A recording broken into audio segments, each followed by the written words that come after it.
Assalamualaikum warahmatullahi wabarakatuh. Waalaikumsalam warahmatullahi wabarakatuh. Bismillah wassalatu ala rasulillah. La hawla wa la quwwata illa billah. Rabbi shrah li sadri wa yassir li amri wahlul 'uqdatam min lisani yafqahu qawli waj'al li waziran min ahli amma ba'd. Ibu bapak jamaah sekalian, khususnya jamaah Masjid Salahuddin Al-Ayyubi, Direktorat Pajak Kantor Pusat, ikhwafillah yang dimuliakan Allah Subhanahu wa taala.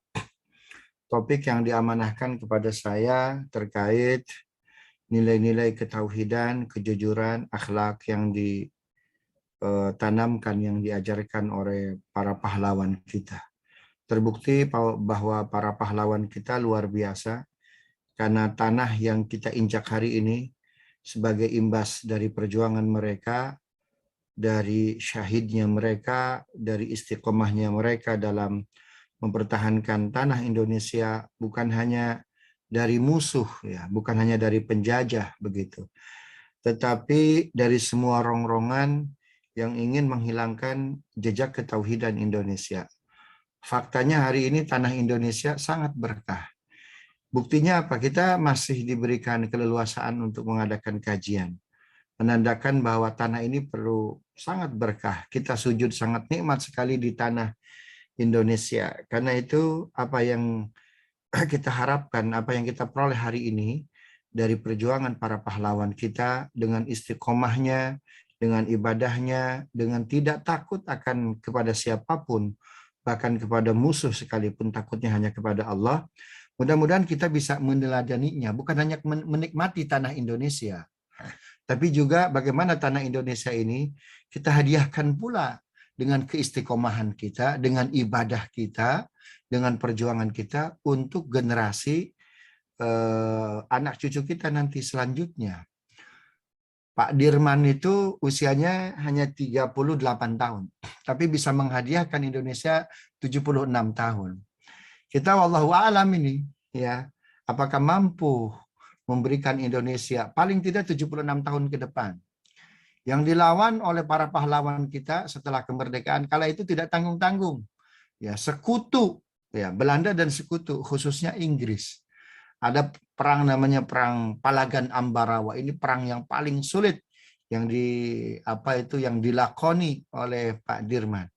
Ya, bahkan Inggris 10 November itu kan perang head to head kita dengan Inggris, karena ada tokoh Inggris yang mati di Surabaya. Siapa namanya? Malari itu, ya. Mati dia, marah Inggris. Dan luar biasa Inggris bisa kita tekuk, bisa kita pukul mundur. Coba hari ini kita ngelawan Inggris, bertempur dengan Inggris, berani nggak kira-kira Ustadz Muhammad Ali? Berani nggak? Artinya bahwa para pahlawan kita luar biasa. Nah, dalam waktu yang singkat ini kita akan mempelajari pertama, apa hukum membela tanah air. Yang kedua, kenapa kita mesti membela tanah air. Kemudian yang ketiga, pelajaran-pelajaran apa yang bisa diambil dari kepahlawanan para pahlawan kita, para ulama kita, ya, dalam berjuang. Pertama, hukum membela tanah air. Jelas ini adalah wajib, ya. Dalilnya dalam Al-Quran banyak sekali begitu. Di antaranya surat Al-Anfal ayat 60, wa'iddu lahum mastata'tum min quwwatin wa min ribatil khayli turhibuna bihi aduwallahi wa aduwakum wa akharina min dunihim la ta'lamunahum Allahu ya'lamuhum wa ma tunfiqu min syai'in fi sabilillah yuwaffa ilaikum wa antum la tuzlamun. Wa'iddu lahum mastata'tum, dan persiapkanlah, ya, persiapkanlah sekemampuan kalian, min kuatin, dari kekuatan-kekuatan, min ribatil khayli, di antaranya kekuatan kavaleri, kekuatan pasukan berkuda. Ya, apa tujuannya? Turhibu nabi aduwallah, untuk mengusir, ya, musuh Allah, wa aduwakum, dan musuh kalian. Kan begitu tuh. Nah, jadi musuh kalian ini berarti adalah musuh nasionalisme, musuh bangsa. Begitu. Jadi ayat ini para ulama sepakat ya dijadikan sebagai hujah wajibnya menjaga tanah air. Ya. Ya, kalau kita seorang muslim tentu aduwallah ya.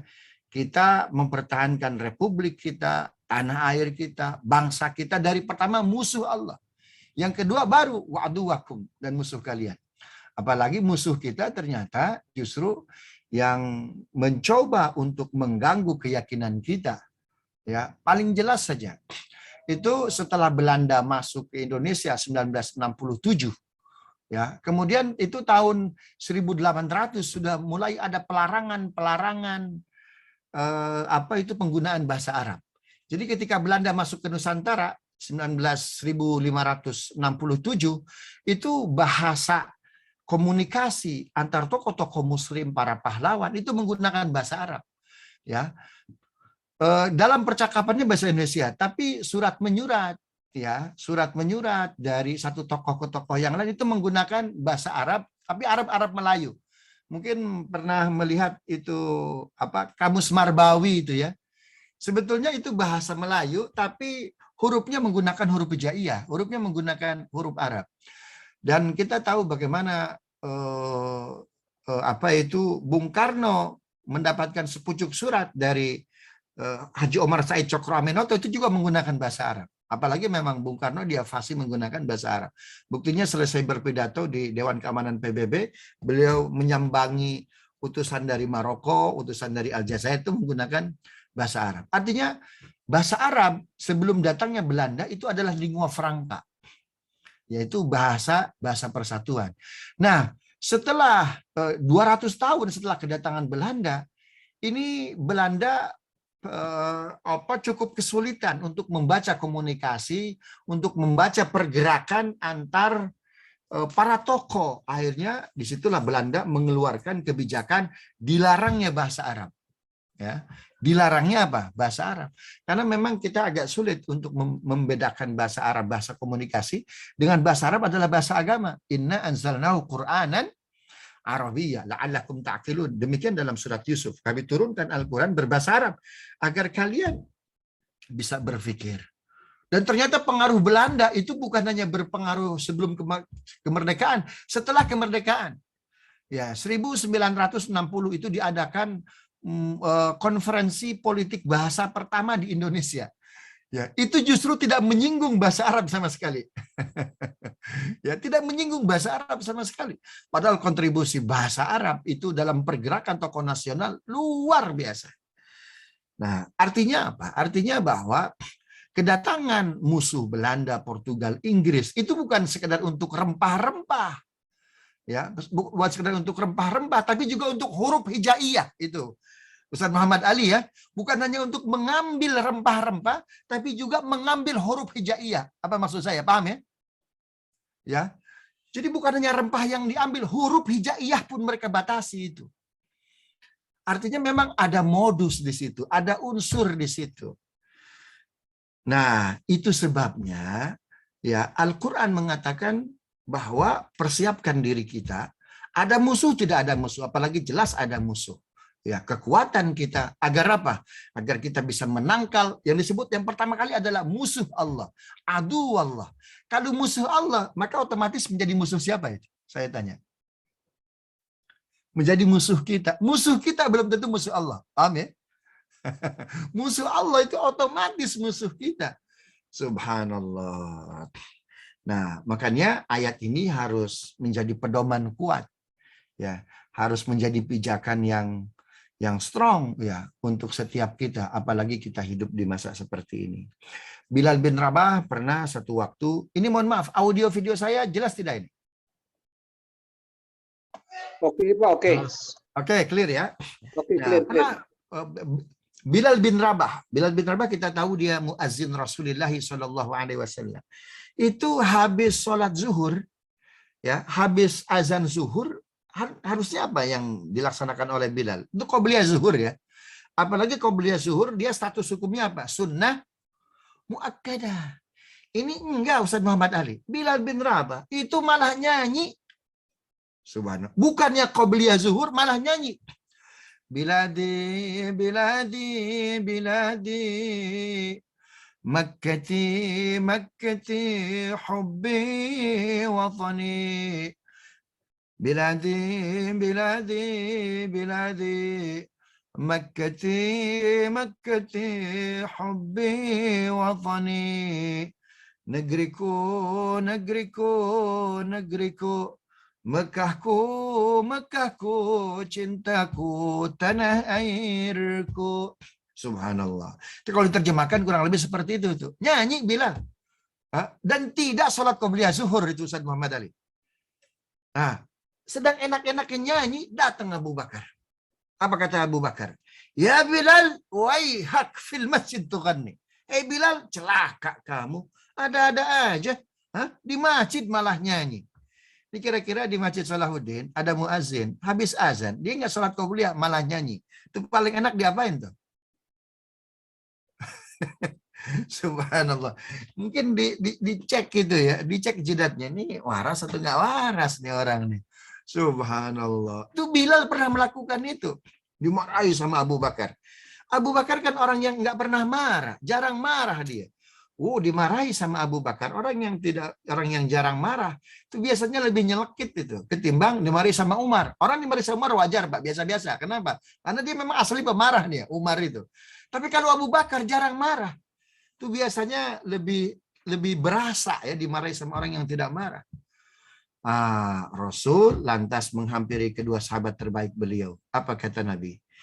Ya Aba Bakrin utrukhu yughanni. Wahai Abu Bakar, biarkan Bilal menyanyi.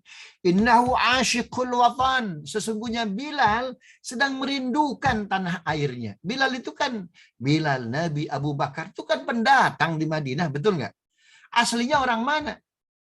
Aslinya itu orang Mekah. Wajarlah kalau rindu tanah air. Subhanallah. Itu kata Nabi, utruku yughanni, biarkan Abu Bakar, Bilal menyanyi. Dia sedang rindu tanah air. Tapi yang ingin saya garis bawahi, yang ingin saya highlight ya, dalam hadis ini, coba lihat potongan hadis terakhirnya. Apa kata Nabi? Utruku yughanni man tashahhada tadaffa.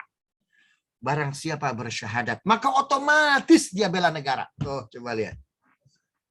Ya. Ini hadis riwayat Muslim nih, Pak. Ya, enggak kaleng-kaleng dia derajatnya. Man tasyahada tadaffa. Muslim, siapapun yang bersyahadat, berarti kan dia Muslim kalau bersyahadat. Otomatis bela negara. Kenapa? Man ra'a minkum munkaran falyughayyirhu biyadihi. Barang siapa melihat kemungkaran, dia ubah langsung dengan tangannya. Penjajahan itu kan bentuk kemungkaran. Ya, subhanallah. Makanya siapa itu Ki Bagus Hadikusumo tuh Pak, salah seorang penyusun muqaddimah itu ya, itu bertanya kepada Kiai Haji Agus Salim, bagaimana kita menyusun pembukaan dasar 1945 ini, bagaimana Kiai Agus Salim? Subhanallah. Apa jawab Kiai Agus Salim? Kita tengoklah hadis-hadis Nabi. Apa itu? Barang siapa melihat kemungkaran dia ubah. Diterjemahkan apa? Bahwa segala penjajahan di atas bumi harus dihapuskan. Itu terjemahan bebas dari apa itu? Man ra'a minkum munkaran falyughayyirhu biyadihi. Subhanallah. Ini kita harus jujur ini. Harus jujur menjelaskan kurikulum sejarah ini kepada anak-anak kita, adik-adik kita. Jadi tidak sekedar muqaddimah itu aslinya seperti apa, tapi bagaimana muqaddimah itu dihasilkan. Konstitusi bisa diamandemen, betul nggak? Tapi pembukaan boleh diamandemen tidak? Halo Bapak Ibu? 19 Pak, Undang UUD boleh diamandemen tidak? Boleh. Boleh, tapi pembukaan Undang-Undang Dasar 1945 boleh tidak diamandemen? Tidak boleh. Tidak boleh. Apa artinya? Kenapa ini tidak boleh? Karena sejarahnya luar biasa. Ki Bagus Hadikusumo bertanya, ini kayak Agus Salim, bagaimana kita nyusun pembukaan nih? Subhanallah. Itu kayak Agus Salim jawabannya hebat beliau. Jawaban hebat. Kita tengoklah hadis-hadis Nabi. Ya, kita tengoklah Al-Quran katanya, subhanallah.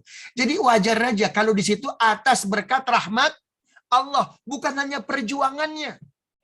Ya, tapi ekspresi, narasi, Pak. Undang-undang dasar dan pembukaannya itu bersumber dari mana? Resourcesnya dari mana itu? Subhanallah. Makanya saya pede betul ketika menjelaskan tentang sejarah merah putih. Mungkin Bapak Ibu pernah menyaksikan di YouTube ya. Allahu Akbar. Jadi bahwa penjajahan di atas dunia harus dihapuskan. Itu terjemahan bebas dari man ra'a minkum munkaran falyughayyirhu biyadih. Tuh. Luar biasa. Jadi sebetulnya narasi perjuangan para pahlawan kita itu tidak terlepas dari narasi keimanan mereka, dari narasi ketakwaan mereka. Subhanallah. Dua. Yang ketiga. Ya. Yang ketiga. Motivasi apa yang dibangun para pahlawan dalam berjuang? Ya, motivasi apa? Coba kita ngelawan Inggris, ngelawan Belanda itu dengan senjata yang luar biasa lengkapnya, canggih pada zamannya. Kita, para pahlawan kita hanya berbekal apa? Bambu runcing. Kalaupun dapat senjata, itu kan hasil ghanimah, betul nggak? Dari para penjajah. Bukan beli, itu bukan beli. Ya, asli kita itu bambu runcing dan lain sebagainya. Kok bisa menang, bisa kalah musuh itu? Inggris luar biasa, Belanda luar biasa. Tapi kok bisa takluk ya di negeri Indonesia? Kita bisa merdeka. Subhanallah. Karena motivasi para pahlawan kita, motivasi para ulama kita, mereka sangat sadar betul bahwa kemenangan itu bukan dari kekuatan kuantitatif, bukan dari kekuatan materialistik, bukan dari kekuatan alutsista. Kekuatan itu jika kita selaras, tuh Pak. Kekuatan kita itu dengan keimanan kita. Ya, wa man nasru illa min indillah, tidak ada kemenangan kecuali dari Allah Subhanahu wa taala. Dalam Al-Qur'an itu ada surat khusus berbicara kemenangan. Namanya surat apa itu? Al-Fat. Al-Fat. Apa lagi? An-Nasr. An-Nasr. Coba dalam Al-Fat. Ya, coba dalam An-Nasr. Di situ Allah berbicara kekuatan militer tidak, kekuatan logistik tidak, kekuatan alutsista tidak, tidak. Subhanallah. Yang dibicarakan di situ apa? Kekuatan keimanan. Idza jaa nasrullahi wal fath wa ra'aitan nasa yadkhuluna fi dinillahi afwaja fasabbih bihamdi rabbika wastaghfir innahu kana tawwaba. Oh, subhanallah. Wa ra'aitanna sayadkhuluna fi dinillahi afwaja. Kata din, kata tasbih, kata tawwab. Di situ tuh Pak tuh. Jadi dalam surat An-Nasr di situ ada 3 komponen kata utama, Pak. Ad-din.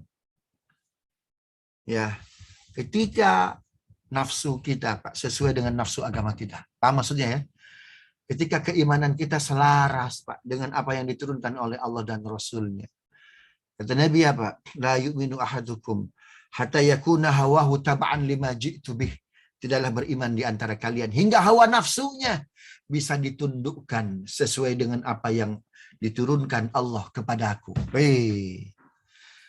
Komponen yang kedua dalam surat An-Nasr, surat kemenangan. Apa itu? Tasbih. Tasbih. Tasbih itu apa artinya? Mensucikan Allah. Ketika kita belajar mensucikan Allah, maka otomatis belajar apa? Mensucikan diri itu, Pak.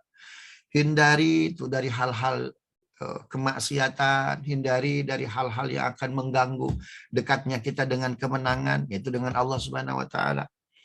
Subhanallah. Karena itu coba lihat ya apa yang dilakukan oleh para pahlawan kita ketika berperang itu, mohon maaf, data-data yang saya peroleh itu sangat dekat itu dengan apa? Dengan ibadah.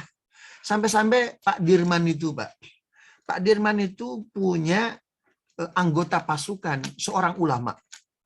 Ya, dia seorang ahli tarikh, ahli sirah nabawiyah.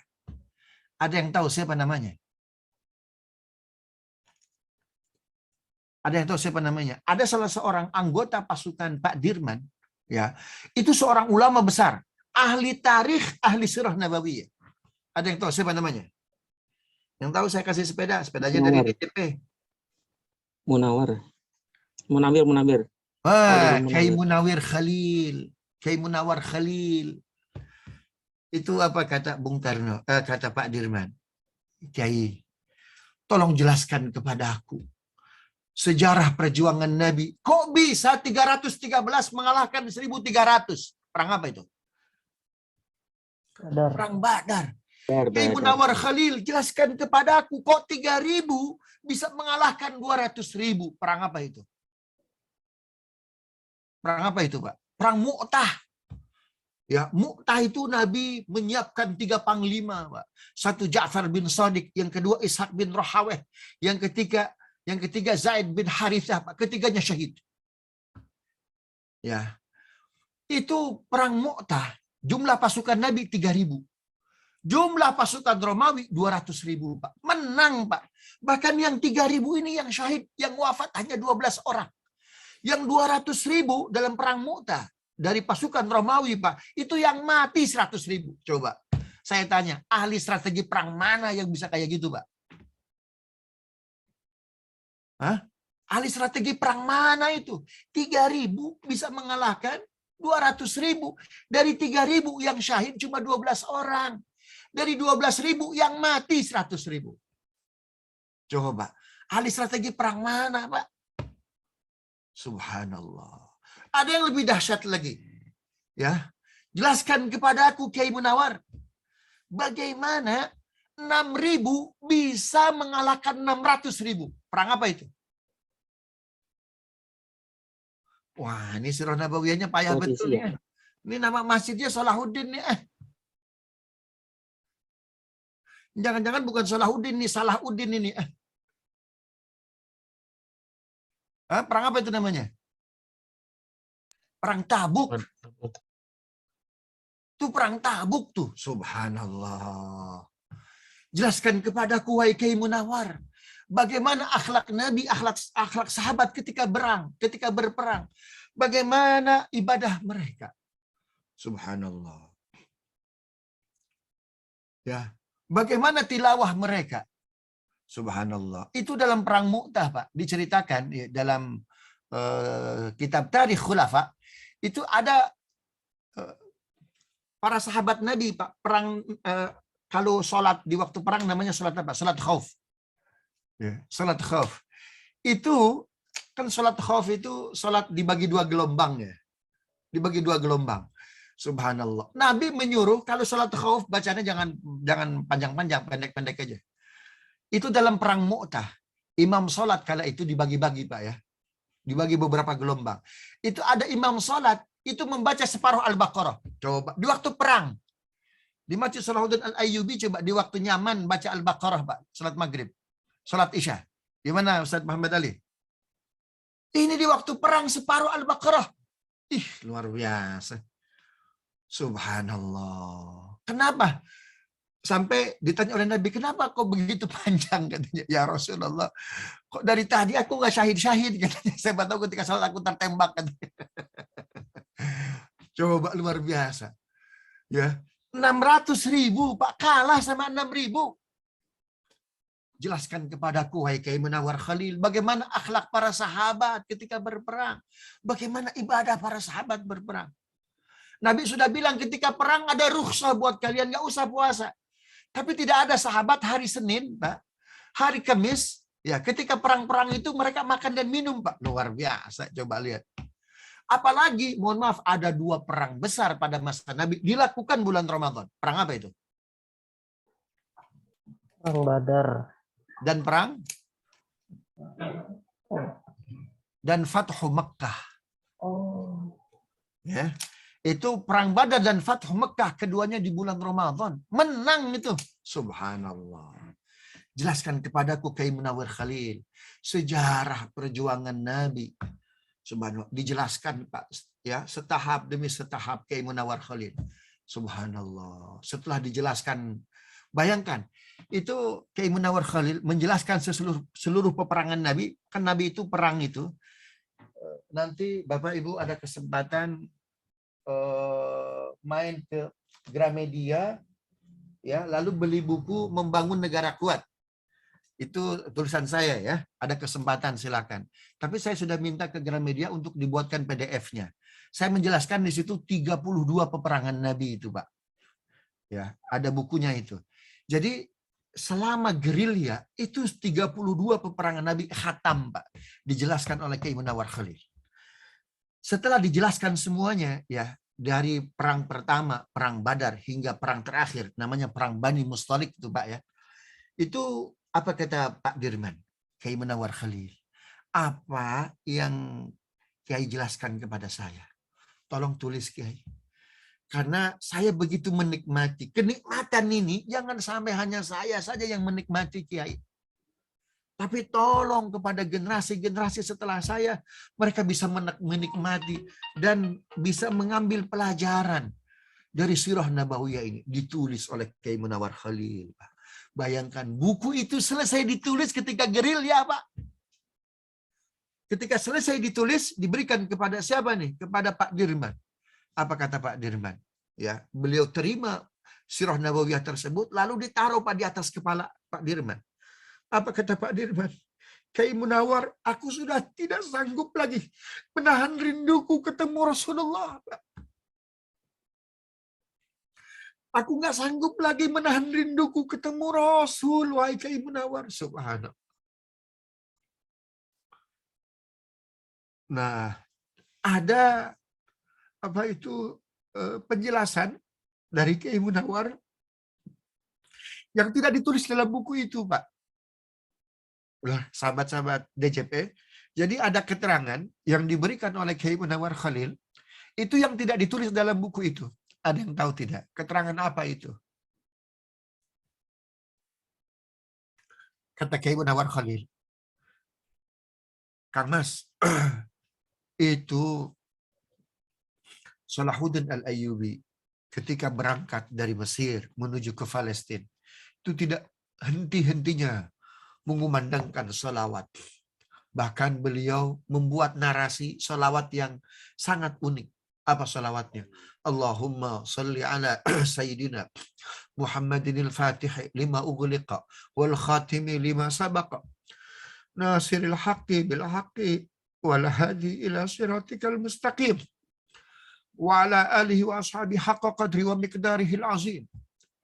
Maka setibanya di Palestina itu mendapat kemudahan-kemudahan.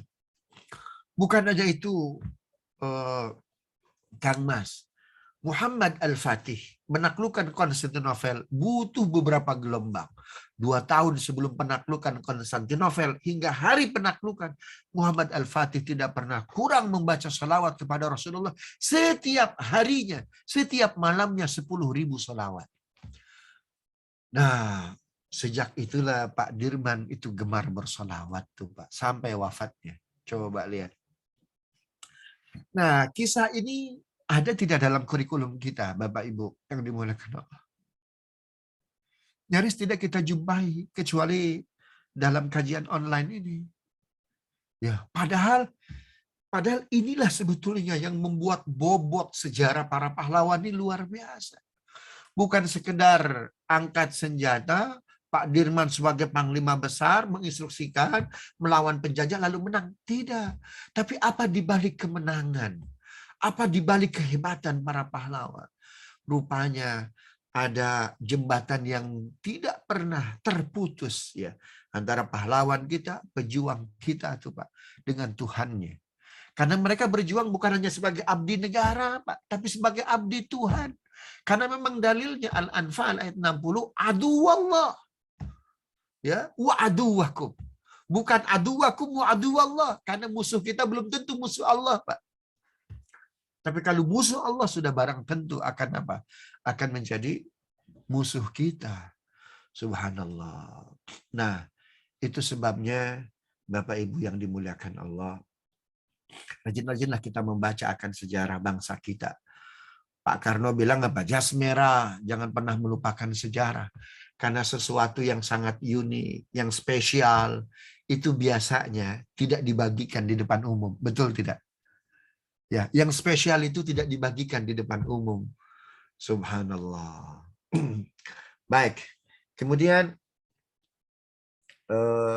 yang keempat yang ingin saya jelaskan dalam kajian ini, Bapak Ibu yang dimuliakan Allah, bahwa berjuang itu jangan pernah bermimpi, jangan pernah berharap bahwa harus pada masa kita, harus di tangan kita kemenangan itu.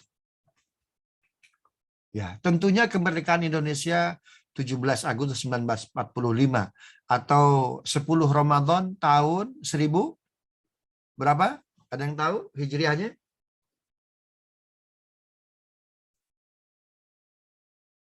Hah? Kita tahunya 17 Ramadan ya, 17 Agustus 1945. Kalau hijriahnya? Ya, kalau hijriahnya tanggal berapa? Tanggal 10 Ramadan tuh ya. Itu sebabnya kan nanya tuh. Itu jadi atas berkat rahmat Allah itu dialog yang lain, ya, dialog yang lain. Ketika Kiai Haji Gus Salim itu tanya ke mana? Ke ayahnya Gus Dur itu siapa namanya? Wahid Hashim. Ini bagaimana nih Kiai ini paragraf selanjutnya? Atas berkat rahmat Allah atau bagaimana? Oh, atas berkat rahmat Allah. Kenapa? Karena ini tanggal 10 Ramadan. 10 Ramadan itu rahmat. Ya, 10 Ramadan yang kedua itu maghfirah. 10 Ramadan yang ketiga itkun minan nar, begitu ya. Andai kan merdekanya ketika itu di tanggal 27 Ramadan, ya. Ustadz Muhammad Ali mungkin bukan atas berkat rahmat Allah, atas pembebasan dari api neraka, kan begitu tuh. Kalau merdekanya tanggal 17 Ramadan, mungkin istilahnya atas berkat ampunan Allah Subhanahu wa taala, kan begitu ya. Maghfirah Allah. Nah, kenapa munculnya atas berkat rahmat? Karena rahmat itu ketika itu merdekanya di 10 hari pertama bulan Ramadan. Maka orang NU itu literasinya sangat kuat, ya. 10 hari pertama Ramadan rahmat, 10 hari Ramadan yang kedua itu maghfirah, 10 Ramadan yang ketiga itu itkun minan nar. Begitu tuh ya. Nah, yang keempat, jangan berharap bahwa perjuangan itu harus tuntas di tangan kita. Semua estafeta. Nah, 17 Agustus 1945 itu adalah akumulasi dari perjuangan para pahlawan, para pejuang sebelumnya. Maka akan muncul di situ banyak para alim ulama, para pejuang, para tokoh besar. Karena ada yang wafat sebelum 1445. Siapa di antaranya? Habib Luar Batang, tuh ya. Itu wafat sebelum merdeka. Padahal beliau yang paling berjasa itu terkait bendera merah putih. Ya, itu paling berjasa itu. Beliau itu. Mana buktinya? Buktinya 1567 Belanda masuk ke tanah air. 200 tahun ya tanpa perlawanan. Subhanallah. Akhirnya Habib Hussein bin Abu Bakar bin Abdullah Ali Drus, ya, beliau mengundang para tokoh, para ulama se-Nusantara. Indonesia belum ada kala itu. Ya, untuk datang di mana? Di Penjaringan. Kumpul. Ketika itu terjadi bulan Ramadan. Datang tanggal 10, ya, itu muktamarnya sampai tanggal 17. Makanya kan Habib Luar Batang juga wafatnya itu di bulan Ramadan juga. Ketika sudah kumpul para tokoh Nusantara, kenapa kita diam? 200 tahun Belanda mengambil rempah-rempah kita dan huruf hijaiyah kita itu tanpa perlawanan. Wabib, itu kita bukan tidak punya perlawanan, tapi nggak ada alat pemersatu kita. Alat pemersatunya apa? Oh, dibahas ternyata kita belum punya alat pemersatu. Apa itu? Bendera. Maka dimusyawarahkan kala itu. Apa bendera kita? Semua baca kitab, semua istikharah. Habib Hussein bin Abu Bakar ketemu dalam Sahih Bukhari. Itu hadisnya dari Ibnu Abi Qilabah. Ya, apa kata Habib Hussein bin Abu Bakar? Ketika ia mendapatkan hadis itu, aku mendapatkan hadis Dari riwayat Ibnu Qilabah, qala Rasulullah sallallahu alaihi wasallam, a'tani zawali al-ardha masyariqaha wa magharibaha, fa'atani al-kanzain al-ahmar wal abyad. Allah memperlihatkan kepadaku timur dan barat, dan Allah memberi kepadaku pusaka warnanya merah dan putih itu, Pak. Subhanallah. Akhirnya disampaikan kepada floor, kepada peserta muktamar, Pak. Diputus, sepakat tuh, Pak, bahwa bendera kita warnanya merah dan putih. Data ini akan kita cross check. Ya, ketika Bung Karno diculik oleh anak-anak muda ya dari Rengas Dengklok, bahwa besok adalah proklamasi itu, Pak. Bung Karno nanya, benderanya apa warnanya? Benderanya apa bentuknya? Ya, kata Bung Karno, coba tanya ke Hadratus Syekh Hasyim Asy'ari. Ditanya tuh Pak kepada Hadratus Syekh Hasyim Asy'ari. Apa kata Hadratus Syekh Hasyim Asy'ari? Gunakan kesepakatan luar batang. Oh, data ini Pak di Arsip Nasional ada, Pak. Gunakan kesepakatan luar batang. Subhanallah. Ya. Dan Haji Agus Salim nulis juga, ya, beliau menulis ketuhanan yang Maha Esa. Di situ tuh juga menjelaskan tentang apa? Tentang bendera. Literasi kita, sejarah kita terkait bendera merah putih itu hanya di detik-detik terakhir mau proklamasi. Ketika Fatmawati, beliau menyiapkan bendera apa itu? Warna putih, kan begitu tuh ya. Itu sejarah yang kita peroleh. Subhanallah. Bapak Ibu baca sejarah. Nikmat betul. Nikmat betul. Luar biasa. Ternyata bangsa kita ini dahsyat. Ada jembatan yang menghubungkan antara keindonesiaan. Bukan hanya kepada kebangsaan, tapi kepada keimanan dan ketakwaan. Nah, Habib Hussein bin Abu Bakar bin Abdullah Ali Idrus itu, Pak, itu kan wafat, itu jomblo itu. Wafat belum nikah. Habib, nikah, Habib. Aku tidak akan menikah sampai Nusantara merdeka. Coba lihat. Ya, coba lihat. Itu Habib Hussein bin Abu Bakar. Aku tidak akan menikah hingga Nusantara merdeka. Makanya beliau kan wafat belum menikah. Makanya orang Betawi nyebutnya apa? Habib jomblo, kan begitu. Subhanallah. Beliau wafat, Pak. Itu tahun 1700 berapa? 1711. Itu bisa lihat di makam beliau tuh ya. Ya, sebelum merdeka. Nah, itu akumulasi dari awal perjuangan bangsa hingga 17 Agustus 1945 itu sejarah panjang. Maka mereka yang menanamkan kontribusinya untuk kemerdekaan itu termasuk tokoh kemerdekaan pula. Jadi jangan pernah berharap ya merdeka, ya kepahlawanan itu kemerdekaan, kemenangan harus di tangan kita, tidak mesti. Tapi kita sudah memberikan apa itu kontribusinya, walaupun hanya secercah air, kan begitu. Contoh yang lain, penaklukan Konstantin itu dimulai pada masa Yazid bin Muawiyah. Makanya mohon maaf ya kepada orang Syiah, mungkin itu Anda jangan sekedar lihatlah kontribusi para sahabat. Ya, sampai mengkafirkan sahabat. Yazid bin Muawiyah memang ada masalah dengan akhlak, ada masalah dengan etika. Dia nabrak banyak hadis. Tapi mohon maaf, jangan orang habisi ya seluruh kebaikannya seolah-olah tidak ada. Ingat bahwa inisiasi penaklukan Konstantinopel itu pertama kali dilakukan oleh siapa itu? Yazid bin Muawiyah. Betul nggak? Bentuk aksinya. Memang Nabi dulu ketika masih ada sudah bilang, ya, Konstantin akan kita taklukkan. Panglima yang berjuang adalah panglima terbaik.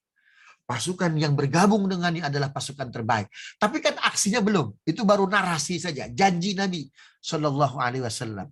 Tapi panglima yang membawa pasukan pertama kali siapa? Yazid bin Muawiyah. Seburuk-buruknya Yazid, dia punya apa itu? Ya mungkin ini akan meringankan Yazid dia di barzakh, di hari kiamat itu.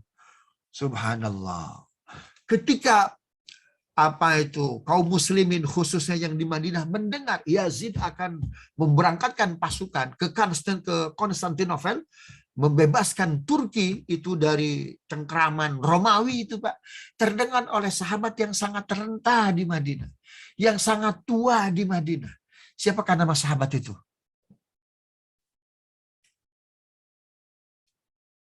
Ada yang tahu?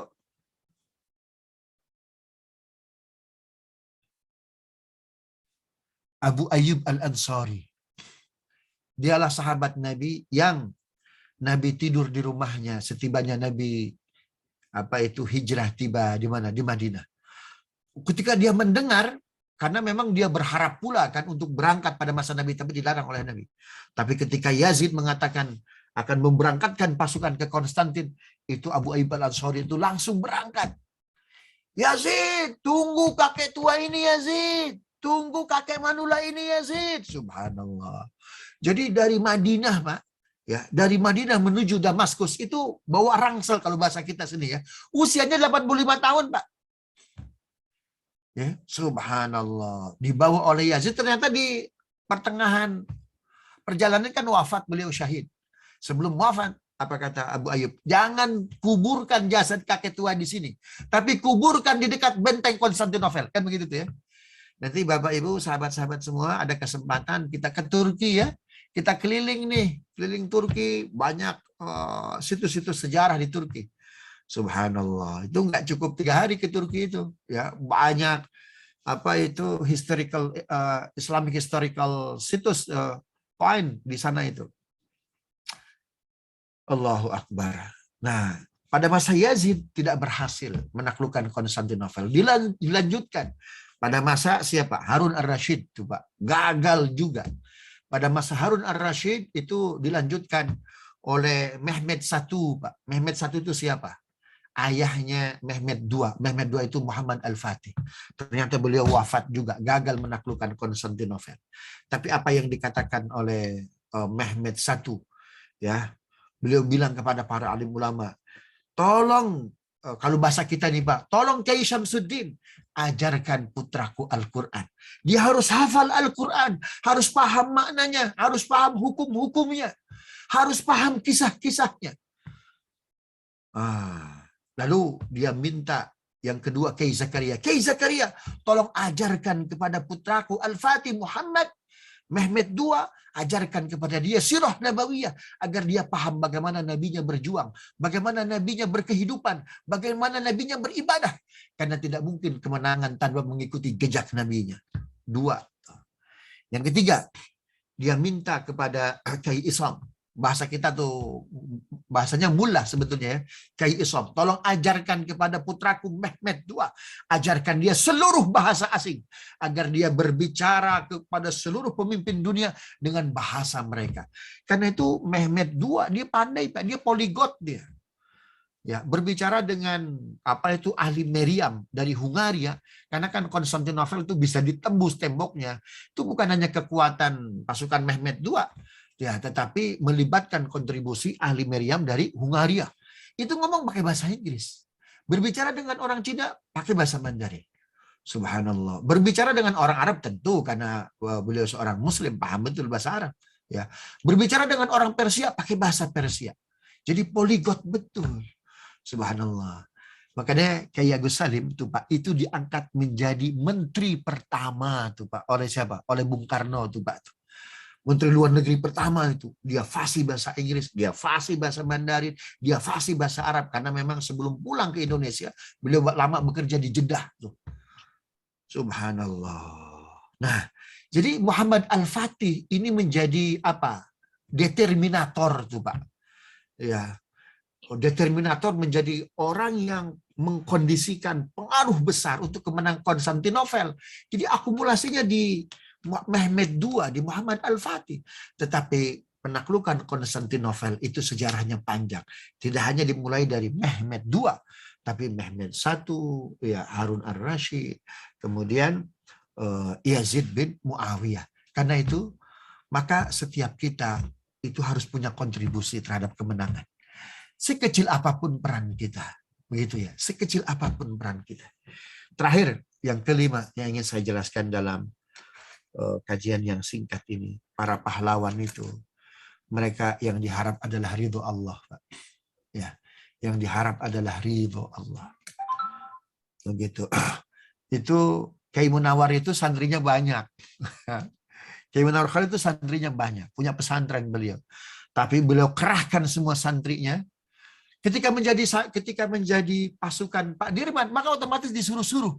Betul nggak? Ditunjuk-tunjuk. Padahal coba sekarang Pak Dirman, ditunjuk-tunjuk kan nggak enak betul ya. Karena menjadi bagian dari pasukan Pak Dirman. Tapi nggak jadi masalah. Karena ketika itu bukan ego individu yang didahulukan. Tetapi ini adalah panggilan dari Allah Subhanahu wa Ta'ala. Seorang kiai yang dihormati oleh banyak santrinya, seorang kiai yang santrinya juga banyak, dihormati oleh masyarakatnya, jadi bagian pasukan Pak Dirman, itu sebetulnya secara duniawi ya merendahkan posisi sosial dia. Tapi tidak bagi Kiai Munawwar Khalil. Ya, karena mulia itu bukan karena ego kita.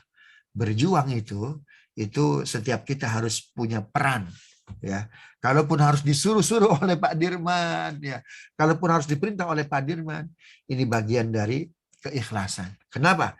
Karena para pahlawan kita yang diharap adalah ridho Allah. At-Taubah ayat 72. Wa'adallahul mu'minina wal mu'minat jannatin tajri min tahtihal anhar wa masakin thayyibatan wa jannati wa ridwanun minallahi akbar. Dzalika huwal fawzul kabir. Allah menjanjikan ya, Allah menjanjikan kepada orang-orang yang beriman surga-surga yang mengalir di bawahnya sungai-sungai, bahkan wa masakin thayyibatan, istana-istana yang sangat mewah dan megah. Ya, tetapi apa yang dikatakan oleh para pejuang, dikatakan oleh para sahabat, waridwanum minallahi akbar. Kami tidak mengharap itu semua. Kami tidak mengharap, kami bukan semata-mata karena surga, kami bukan semata-mata karena bidadari, kami bukan semata-mata karena istana di surga. Yang kami harap apa? Waridwanu minallahi akbar. Dan keridhaan Allah itu lebih utama. Jadi kalau saya melihat hari ini ada menjadikan tokoh sebagai pahlawan, di satu sisi kita bangga ya, pahlawanku, inspirasiku gitu. Tapi ketika ada keluarga ngotot, Pak, orang tuanya yang sudah wafat, ingin dijadikan pahlawan nasional, saya agak miris juga. Sudah cukup para pahlawan itu mendapat kenikmatan di sisi Allah yang luar biasa. Tetapi mungkin bukan hanya untuk dirinya, mungkin saya husnuzon saja, ya. Tetapi itu untuk generasi selanjutnya, begitu. Jangan sampai kita minus pahlawan, minus ketokohan. Nah, jadi bukan lencana. Ya, bukan hadiah yang dikejar oleh para pahlawan. Tidak begitu. Nah, inilah yang harusnya kita perbanyak, memproduksi banyak para pahlawan. Kalau sulit jadi pahlawan, jadilah negarawan. Kalau nggak bisa jadi negarawan, jadi orang jujur aja dulu. Ya, yang rela untuk membangun Indonesia. Karena kita butuh Indonesia yang usianya lebih panjang. Kalau bisa usia Indonesia kita lebih panjang dari usia kita, lebih panjang dari usia anak kita, bahkan anak keturunan kita. Subhanallah. Agar suatu saat nanti pada saatnya datang hari kiamat, kita bangga dengan Indonesia kita, hasil jeripayah doa, jeripayah ibadah, jeripayah integritas, dan jeripayah kejujuran kita. Ini yang bisa saya sampaikan. Assalamualaikum warahmatullahi wabarakatuh. Waalaikumsalam. Warahmatullahi wabarakatuh. Alhamdulillah. Jazakumullah khairan Ustaz yang sudah menjelaskan terkait dengan perjuangan daripada pahlawan kita ya. Baik, selanjutnya adalah sesi tanya jawab. Bagi jamaah yang ingin bertanya bisa ditulis di kolom chat Zoom ataupun di Salahuddin DCP YouTube.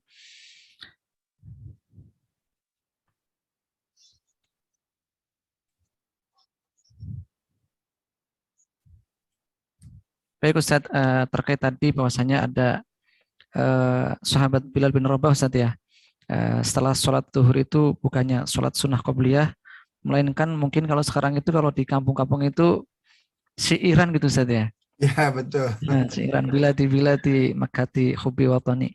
Nah, terkait dengan masalah syiiran, sehingga sampai sekarang itu berkembang sangat banyak Ustaz. Ada yang namanya misalkan sholat badar dan sebagainya. Nah, apakah memang kita itu diperbolehkan untuk menciptakan syair-syair seperti itu Ustaz? Apakah mungkin memang harus ada batasan-batasan atau pokoknya siapa saja yang mau bikin terserah gitu Ustaz? Baik, pertanyaannya bagus. Kalau di sebagian masjid, musola, khususnya di daerah ya, itu habis azan itu ada puji-pujian ya. Nah, selama puji-pujiannya itu tidak keluar dari koridor syariah, selama selawatnya selawat badar, ya, selama selawatnya itu selawat nariyah, menurut saya tidak jadi masalah begitu. Yang jadi masalah adalah banyak masyarakat tidak paham. Ya, yang penting berbahasa Arab. Ya, yang penting berbahasa Arab. Maka disetelah itu lagu-lagu Arab. Padahal itu bukan puji-pujian. Padahal itu bukan berbicara surah Nabawiyah. Tetapi kisah, mohon maaf, yang jauh dari nilai-nilai syariat. Saya pernah ke salah satu provinsi di Jawa, ya. Itu habis sholat zuhur dipasang puji-pujian. Ya, mereka nggak paham itu maknanya apa. Ternyata yang dipasang itu, yang disetel itu lagu Nancy Ajram. Tahu lagunya ya? Inta itu lagu itu tuh. Lalu saya bilang ke pengurusnya, tolong dimatikan. Bapak paham tidak? Itu lagu itu siapa? Wah, ini kan bahasa Arab, Pak, katanya. Oh, nggak semua bahasa Arab itu puji-pujian. Subhanallah. Ya, Abu Lahab, Abu Jahal juga fase berbahasa Arab. Subhanallah. Begitu tuh ya. Nah, koridor-koridornya harus dipahami. Maka jangan karena itu berbahasa Arab lantas kita setel, kan begitu ya. Nah, memang dalam kitab Sahih Bukhari itu hukum musik itu ada 2. Ya, hukum musik itu ada 2. Pertama, Imam Bukhari mensitir ya itu surat Al-Anfal terkait haramnya bermusik di dalam masjid. Itu ayatnya surat Al-Anfal ya, ayat 34. Wa ma kana salatuhum 'indal baiti illa muka'an wa tasdiyah fadhuqul 'adzaba bima kuntum takfurun. Wa ma kana salatuhum, dan tidaklah salatnya orang jahiliyah ya indal baiti, di Masjidil Haram, di Baitullah, illa muka'an, ya, kecuali jerit-jeritan, watas dia, dan mereka memukul gendang. Paham ya? Paham ya? Jadi yang pertama kali memperkenalkan nyanyi-nyanyian di tempat sholat itu adalah orang-orang Arab jahiliyah begitu. Mereka bersiul, ya, mereka memukul gendang. Ya, sambil bilang apa? Salamullahi ya Lata, salamullahi ya Uzza, salamullahi ya Duha, alaikum ibadallah. Oleh Nabi, Pak, itu bacaan-bacaan itu diubah.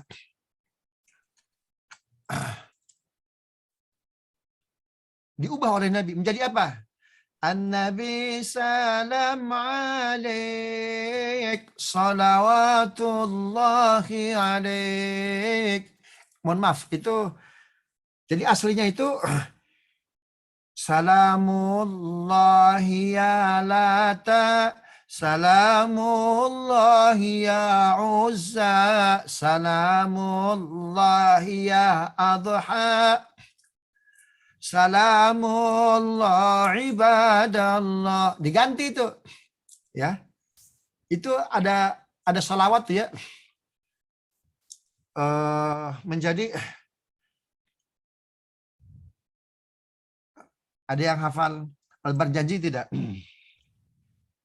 Menjadinya itu An-Nabi salam alaik, Ar-Rasul salamun alaik. Kemudian Ya, apa lagi? Assalamualaikum. Hah? Ya, Nabi Assalamualaikum bukan? Betul. Ya, syairnya gimana lagunya? Apa? Ya Nabi salam. Betul. Jadi diubah oleh Nabi itu. Ya Nabi salam alaika. Ya Rasul salam alaika, ya Habib salam alaika, salawatullah alaika. Coba Bapak Ibu baca Al-Anfal ayat 34. Jadi nyanyinya orang jahiliyah itu di Baitullah itu tadi tuh. Ya Lata salam alaika ya Uzza. Mohon maaf ya, saya bukan berarti menyembah Lata, bukan ya. Jadi maksudnya aslinya nih, aslinya. Jadi yang tadi yang sholawat ya Nabi salam alaika itu gubahan, mengubah. Ya Lata salam alaika ya Uzza salam alaika ya Adha salam alaika salawatullah alaika. Sedangkan di pinggir-pinggir Ka'bah apa itu? Patung-patung, berhala-berhala. Subhanallah. Nah, ketika tahun 8 Hijriah terjadi penaklukan kota Mekah. Diganti oleh Nabi. Ya Nabi, ya, diganti oleh para sahabat Nabi. Ya Nabi, salam alaika. Ya Rasul, salam alaika. Ya Habib, salam alaika. Salawatullah alaika. Saya dapat ilmu ini dari Said Muhammad Maliki, Pak. Ibu, ya.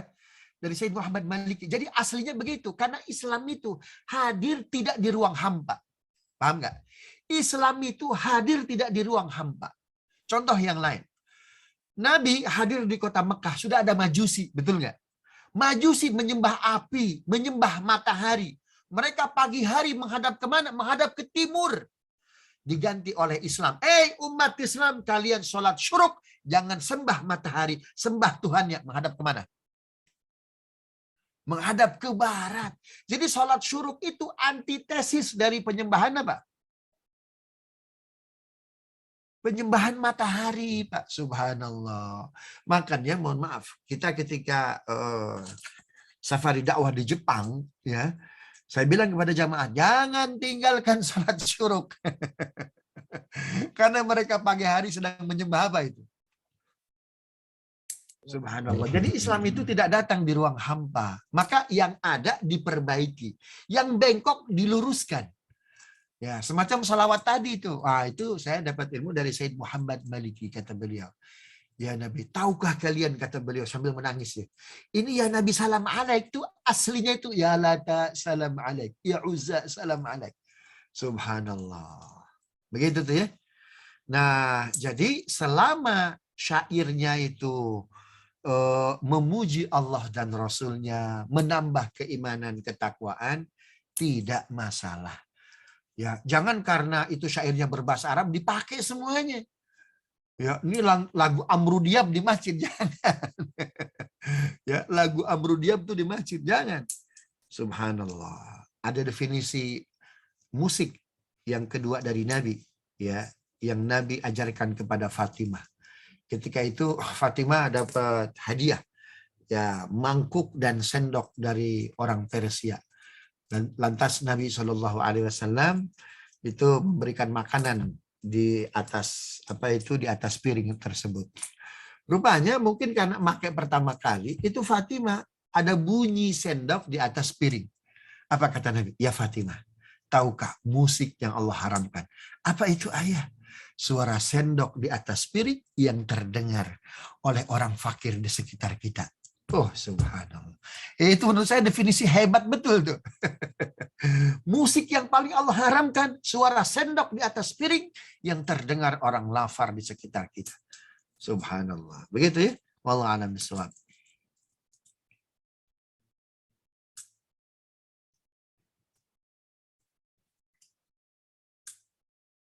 Antum masih di mute itu, Ustaz Muhammad Ali. Ya, Afwan Ustaz. Terkait dengan tadi sahabat Bilal, mana yang afdol setelah sholat setelah azan Ustaz? Apakah sholawatan atau mungkin syairan atau sholat sunnah qobliyah dulu Ustaz? Yang afdol itu sholat sunnah qobliyah dulu. Kalau mau sholawatan, sholawatan. Baik. Gitu tuh ya. Ini kalau ada di Indonesia atau di DJP bisa dipentung itu azinnya itu. Baik, pertanyaan berikutnya Ustaz, terkait kemerdekaan di Indonesia oleh para pejuang-pejuang kita dan pahlawan kita. Apakah ada inspirasi dari apa ya, dari Madinah Ustaz ketika itu Ustaz? Yang mana Dari mana? dari Madinah yang ketika itu diperjuangkan oleh Rasulullah SAW. Baik, Nabi SAW bukan hanya sebagai nabi ya, tetapi beliau suri tauladan dalam semua aspek, termasuk sebagai kepala negara. Bagaimana Nabi setibanya di Madinah membuat soliditas kaum muslimin antara Ansor dan Muhajirin. Apa yang dilakukan oleh Nabi? Al-Ikha, mempersaudarakan. Nah, mempersaudarakan ini dalam tujuan apa? Membangun persatuan dan kesatuan kaum muslimin, Pak. Ya, apa artinya ketika berjuang? Maka jangan boleh ada ruang untuk merasa paling berjasa. Ya, justru yang diperkenalkan dalam perjuangan Madinah itu orang Madinah sebagai kaum pribumi, begitu ya. Itu mereka nggak pernah menggunakan istilah pribumi. Apa istilahnya itu? Madinah itu kaum Ansor, Pak. Ya, itu mendapatkan saudaranya Muhajirin, Pak. Itu fakir semuanya. Abdurrahman bin Auf kaya betul, tapi ke Madinah harta kekayaannya nggak bisa dibawa. Kalau sekarang kan enak tuh kan, ada sertifikat, ada e-sertifikat. Semua ladang kebun kan nggak usah dibawa kebunnya, nggak usah dibawa untanya, nggak usah dibawa hartanya, cukup e-sertifikat, ya. Atau semua disahamkan kan begitu dan lain sebagainya. Tapi kala itu sahabat yang kaya di Mekah tiba di Madinah menjadi miskin. Dan ini deklarasi Quran. Ya, Al-Hasyr ayat 18. Lil fuqara'il muhajirin. Orang-orang muhajirin yang fakir. Tapi ya, muhajirin yang fakir ini dilayani, dihormati, dihargai, ditolong oleh orang-orang Ansor luar biasa. Quran menyebutnya wa yu'thiruna ala anfusihim walau kana bihim khasasah. Orang-orang Ansor itu apa itu ya? Mendahulukan kaum muhajirin. Jadi mengalahkan ego mereka. Mereka mengakhirkan kebutuhan mereka. Mendahulukan saudaranya sesama kaum muslimin. Saya punya rumah 2, 1 buat Anda. Saya punya sapi 2, 1 buat Anda. Saya punya unta 4, 2 buat Anda. Saya punya istri 4, 2 buat Anda. Subhanallah. Itu luar biasa itu. Ya, itu luar biasa. Makanya Abdurrahman bin Auf, Pak, ketika meledak dia jadi orang kaya. Apa yang dilakukan oleh Abdurrahman bin Auf, Pak? Keluarlah hadis Nabi, Pak. Saking hebatnya Abdurrahman bin Auf itu memberikan jasa kepada orang-orang Madinah. Apa yang dilakukan oleh Abdurrahman bin Auf? Beliau ketika jadi orang kaya, meledak kekayaannya. Dia mendatangi seluruh rumah di Madinah. Apa kata Abdurrahman bin Auf? Adakah di rumah ini yang punya hutang? Ada berapa orang yang punya hutang? Kami seluruhnya. Maka dibayari semua hutang-hutangnya oleh Abdurrahman bin Auf. Apa yang dilakukan oleh Abdurrahman bin Auf itu membuat Nabi mengeluarkan hadisnya. Apa? Malam yashkurin nas la yashkurallah. Orang yang nggak pandai bersyukur kepada manusia, dia tidak akan pernah pandai bersyukur kepada Allah. Kenapa? Abdurrahman bin Auf, orang-orang muhajirin dulu ditolong oleh orang-orang Ansor. Sekarang ketika giliran orang Ansor kelaparan, kesulitan, Abdurrahman dan orang muhajirin hadir. Subhanallah. Nah, ini yang penting digarisbawahi, al-ikha, membangun soliditas, penting. Yang kedua yang dibangun oleh Nabi Muhammad Shallallahu Alaihi Wasallam setelah mempersaudarakan ya antara muhajirin dan ansor itu menguasai pasar. Ya, ada orang bersaudara tetapi kurang ekonominya payah. Makanya dalam teorinya Francis Fukuyama, The Strong State, negara kuat. Kalau sebuah negara itu tidak memberikan kesejahteraan, 3 bulan itu failed state, negara gagal. Karena itu Nabi banyak memberikan teori-teori ekonomi itu Pak untuk menguasai pasar. Itu luar biasa. Dan yang ketiga, Nabi sebagai kepala negara memberikan contoh yang luar biasa. Ya, Nabi rumahnya kecil, 3x4. Subhanallah. Jadi sehingga sahabat yang lain, Nabi kita benar, pemimpin kita benar. Kenapa? Bukan untuk memperkaya diri. Bayangkan, itu pemimpin dunia akhirat rumahnya 3x4. Jadi bagaimana sahabat tidak mahabbah kepada Nabi, tidak rela berjuang bersama Nabi. Kenapa? Nabi sudah memberikan koridor, Nabi sudah memberikan contoh bahwa beliau berjuang bukan untuk dunia, bukan untuk keluarga. Bukan untuk siapa-siapa.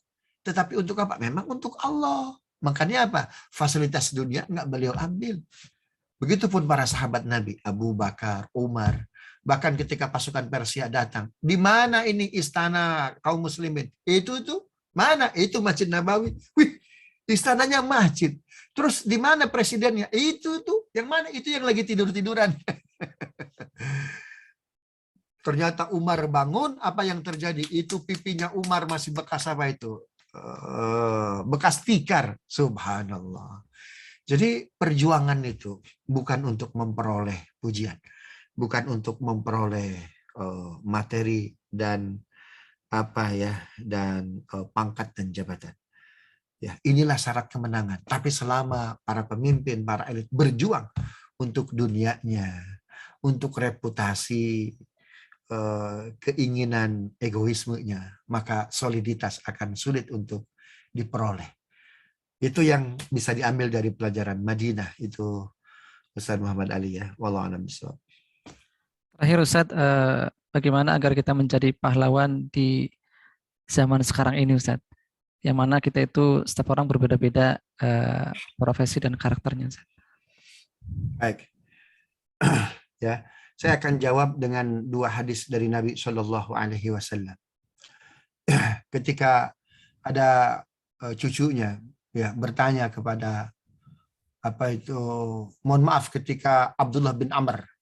Abdullah bin Amr ini dia anaknya Amr bin As. Ya. Tapi dia ikut kubunya Ali, bukan kubunya bapaknya. Kubunya siapa? Muawiyah bin Abi Sufyan. Nah, hadis-hadis terkait fitnah akhir zaman itu perawinya kalau bukan Abu Hurairah, itu Abdullah bin Amr. Ya, apa kata Abdullah bin Amr? Ya Rasulullah. Ya Rasulullah, uridu an akuna battalan. Aku ingin jadi pahlawan. Apa kata Nabi Shallallahu Alaihi Wasallam? Nabi jawabnya dengan 2 riwayat. Pertama, kun mukhlisan. Jadilah orang ikhlas. Ya, kun mukhlisan. Jadilah orang ikhlas. Ikhlas itu diambil dari kata khalasa. Khalasa itu artinya bersih. Bersih dari dosa, bersih dari maksiat. Kalau kita bersih dari dosa, bersih dari maksiat, perut kita bersih, subhanallah, maka bisa jadi pahlawan. Tapi mohon maaf, kalau makanan kita tidak bersih, maka suatu saat kita, orang lain, musuh kita, itu punya kartu truf kita, punya kartu lemah kita. Nah, bersih hatinya, bersih imannya, bersih dari segala keburukan dan dosa. Yang kedua, yang dia harap itu bersih dari keinginan duniawi. Yang diharap hanya siapa? Allah Subhanahu wa taala. Kun mukhlisan. Jadilah orang ikhlas. Itu jawab Nabi kepada Abdullah bin Amr. Yang nanya ini anak kecil, Pak. Umur 12 tahun. Ya Rasulullah, itu anakku udah batalan kun mukhlisan. Ya, kun mukhlisan. Yang kedua, pertanyaan Abdullah bin Umar. Ini yang nanya ini anak kecil nih, Pak. Nih ada 4 Abdullah, umurnya sama, gantengnya mirip, ya, imannya hebat, beraninya luar biasa. Yang kedua Abdullah bin Amr. Pertanyaannya sama dengan siapa? Dengan Abdullah bin Amr. Ya Rasulullah, uridu an akuna battalan. Aku ingin menjadi pahlawan. Apa jawab Nabi? Kun nafi'an linnas. Khairun nas anfa'uhum linnas. Nah, itu hadis yang lengkapnya begitu tuh. Ya, berangkat dari pertanyaan sahabat. Uridu an akuna battalan ya. Aku ingin jadi pahlawan Rasul. Kun nafi'an linnas. Khairun nas anfa'uhum linnas. Subhanallah. Jadilah orang yang bermanfaat, karena sebaik-baik orang adalah orang yang paling banyak memberikan manfaat kepada orang. Nah, begitu. Begitu tuh ya. Maka kalau mukhlis, maka otomatis dia akan bela negara. Itulah itu yang akan memperdekat kita dengan kemenangan. Selama keikhlasan kurang, yang kita harap hanya ingin dunia-dunia, maka akan sulit kemenangan itu dekat dengan kita. Wallahu a'lam bishawab. Astaghfirullahaladzim, astaghfirullahaladzim. Allahumma salli ala Sayyidina Muhammad wa ala ali Sayyidina Muhammad. Alhamdulillahi Rabbil alamin, hamdan syakirin, hamdan na'imin. Hamdan yuafina wa kafi'u mazidah, ya Rabbana lakal hamdu wa lakal syukru kama yanbaghi bi jalali wajhikal karim wa li 'azimi sultanik. Ya Allah, ampuni dosa kami, maksiat kami.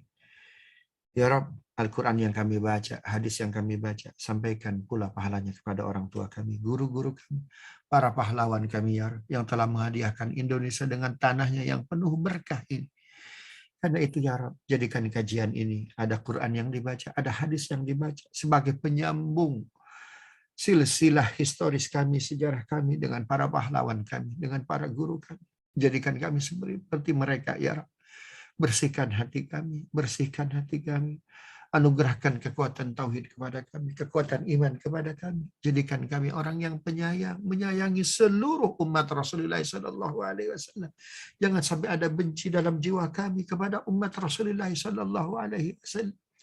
Persatukan umat Nabi, persatukan umat Rasul sallallahu alaihi wasallam. Allahumma ansur umat Sayyidina Muhammad.